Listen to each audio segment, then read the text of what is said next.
सबैजनालाई मेरो भिडियोमा फेरि आज पनि वेलकम छ र मैले चाहिँ भिडियो नहालेको लगभग 1 महिना नै भएको थियो अनि त्यसपछि अनि मैले चाहिँ आज बनाएको छु अनि आज ठिक हाम्रो +2 को इक्जाम पनि सक्यो इक्जाम सकेपछि अनि हामी चाहिँ यतापट्टि खोलातिर नुहाउन आएको थियौँ अनि नुहाउन आउँदाखेरि जुन यात्रा गऱ्यो त्यसको चाहिँ भिडियो बनाउन पाइनँ किनभने अब गफमा बिर्स्यो अनि यहाँ आएपछि अनि हामीले अब स्टार्ट गरेको छौँ यहाँबाट टक्क यतापट्टि नवराज यता सब टन्टलापुर घाममा पनि आज चाहिँ हामी आयौँ कि जे होस् अब इक्जाम सकेपछि अब घरमा बसिराख्ने कुरो त आएन सेलिब्रेट त गर्नु पर्यो अनि त्यही भएर पनि अनि हामी चाहिँ अनि जाने प्लान त थिएन जाउँ भनेपछि अब जाने मन भइहाल्छ अनि चल्दैको तर के हुन्छ भन्दाखेरि आउँदाखेरि पुरै गर्मी हुन्छ अनि खोला नुहाउँदैसम्म चाहिँ एकछिन आराम हुन्छ अनि फेरि जाने घरमा उस्तै हुन्छ फाइदा त केही छैन जस्ट एकछिनको लागि रमाइलो मात्र हो कत्रो गहिरो छ हेर न यहाँनिरमा सरसँगले गहिरो छ आज चाहिँ पानी यताबाट पुरै यस्तो बाढी आएको छ पुरै हेर्न गाडीहरू दसैँ लागेर होला अहिले चाहिँ काठमाडौँबाट होइन गाउँ फर्किनेहरूको लस्कर यही बेला कतिको एक्सिडेन्ट हुन्छ दसैँको घरीमा दशा हुन्छ त्यसरी हामी पनि यसरी हिँड्नु त नहुनु पर्ने फेरि दसैँको घरीमा दशा लाग्दिन्छ कहिलेकाहीँ यसरी पुरै रन्केर गाडी जान्छ अनि एक्सिडेन्ट त कस्तो नहोस् के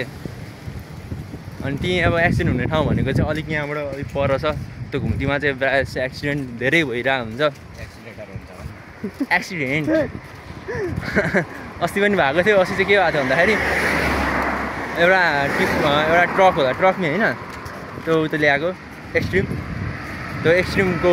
ट्रक लिएर आएको रहेछ ट्रक ड्यामडुमै ब्रेक फेल भएर कि के भएर हो पनि होइन टर्निङ नपुगेर होला ब्याङबुङ लडेपछि त्यो एक्सट्रिम जति सबै छरपष्ट थियो मैले पनि एउटा दुइटा खान पाएँ ल एकजना चाहिँ फोटो खिच्ने अरे उयो डाँडोमा यहाँबाट चाहिँ भ्यू दामी देख्छ अरे अनि फोटो खिच्ने अरे के हावा खान्छस् मलाई डाँडा गएर तातो घाममा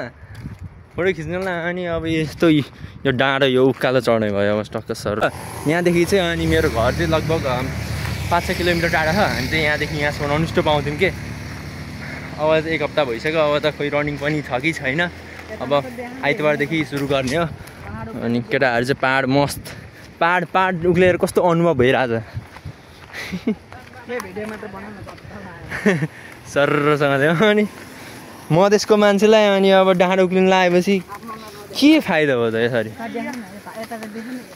ओइ अनि यहाँ चाहिँ के कन्ट्रोभर्सी चल्यो भन्दाखेरि मैले चाहिँ अस्ति जो टावरको भ्लग हालेको थिएँ त्यहाँनिर चाहिँ मैले यही लुगा लगाएर गएको थिएँ अनि मैले चाहिँ एडिट गरेर कोट लगाएको थिएँ अनि दिदीहरू चाहिँ अनि कोट लगाएर गइस् भन्दैछ कि यो एडिट गरेको पनि थाहा पाएन छ भने चाहिँ म कस्तो नेक्स्ट लेभलको एडिट गर्ने भइसक्यो अनि यहाँबाट चाहिँ यही भ्यू हेर्न आएको होइन तिमीहरू तर दामी चाहिँ दामी देखिरहेको छ हामी नआएको त्यहाँनिर हो त्यो पुलबाट सर हुँदै आइसक्यौँ अहिले चाहिँ टक्कसँग यहाँबाट काठमाडौँ जाने आउने ओरदोर भइरहेको छ पोज देखाइदियो त हाइकिङ जाँदाखेरिको फोटो खिच्ने तरिका यही हो है हाइकिङ चाहिँ होइन यो रोडदेखिको माथि हो अनि यो लट्ठी चाहिँ अनि हाइकिङको के भन्छ नि यसलाई सिम्बल भन्छ होइन हाइकिङ जाँदाखेरि बोक्छ नि लट्ठी हो त्यो लट्ठी खिचेर फोटो खिच्ने सिधै हाम्बाल न अनि प्राङ्क भिडियो है जे हो सोफा सो गुड हो यहाँ आएर चाहिँ एकदमसँग चाहिँ लास्टै रमाइलो भयो हावा पनि सरर आएर फोटोसोटो पनि खिच्यो यता हाइकिङ जाने रहर पनि पुरा भयो होइन टक्कसँग लट्ठीलाई हाइकिङ जाने रहर पनि पुरा गरिदियो फोटो चाहिँ म त्यहाँ हालिदिन्छु हेर्नु होला ल लड्सी क्या हो झनै लडेर यहाँ यस्तो भिड छ यहाँबाट खस्नु त सिधै गयो